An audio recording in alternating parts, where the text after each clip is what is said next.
গাজা ও লেবাননে সামরিক আগ্রাসনের মধ্যেই ইসরায়েলকে আরও ৮৭০ কোটি মার্কিন ডলার সামরিক সহায়তা দিয়েছে যুক্তরাষ্ট্র। চলমান সামরিক কর্মকাণ্ড এগিয়ে নিতে ও আকাশ প্রতিরক্ষা ব্যবস্থা আরও উন্নত করতে এই সামরিক সহায়তা দেওয়া হয়েছে বলে জানিয়েছেন ইসরায়েলের প্রতিরক্ষা মন্ত্রণালয়। গত সোমবার থেকে লেবাননে ব্যাপক হামলা শুরু করে ইসরায়েলি বাহিনী। তাদের দাবি, সশস্ত্র গোষ্ঠী হিজবুল্লাহকে লক্ষ্য করে এসব হামলা চালানো হচ্ছে। গত সোমবার থেকে লেবাননে ইসরায়েলি হামলায় এ পর্যন্ত ৭০০ মানুষ নিহত হয়েছে। পাল্টা হামলা চালাচ্ছে লেবাননের হিজবুল্লাহও। এমন অবস্থায় দুই দেশের মধ্যে পুরোদমে যুদ্ধ শুরু হয়ে যাওয়ার আশঙ্কা করা হচ্ছে। সংঘাত নিরসনে সমাধানের পথ বের করতে গত বুধবার ইউরোপীয় ইউনিয়ন এবং ১১টি দেশ ইসরায়েল ও হিজবুল্লাহের মধ্যে ৩ সপ্তাহের একটি যুদ্ধবিরতি কার্যকরের প্রস্তাব দেয়।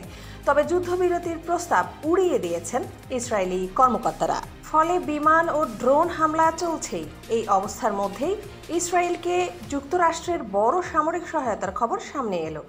ইসরায়েলের প্রতিরক্ষা মন্ত্রণালয়ের পক্ষ থেকে এক বিবৃতিতে জানানো হয়, ইসরায়েলি প্রতিরক্ষা মন্ত্রণালয়ের মহাপরিচালক ইয়াল জামির ও মার্কিন প্রতিরক্ষা কর্মকর্তাদের মধ্যে পেন্টাগনে একটি বৈঠক অনুষ্ঠিত হয়েছে।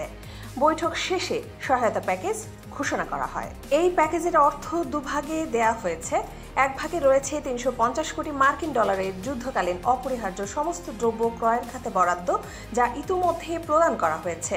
আর আকাশ প্রতিরক্ষা ব্যবস্থার জন্য রাখা হয়েছে ৫২০ কোটি মার্কিন ডলার। বিবৃতিতে বলা হয়, দেশের জটিল ও সংবেদনশীল নিরাপত্তা ব্যবস্থার উন্নয়নে এই বিনিয়োগ গুরুত্বপূর্ণ ভূমিকা রাখবে। এর মধ্যে রয়েছে আয়রন ডোম নিরাপত্তা ব্যবস্থা, ডেভিড স্লিং ও অত্যাধুনিক উচ্চ ক্ষমতা সম্পন্ন লেজার প্রতিরক্ষা ব্যবস্থা।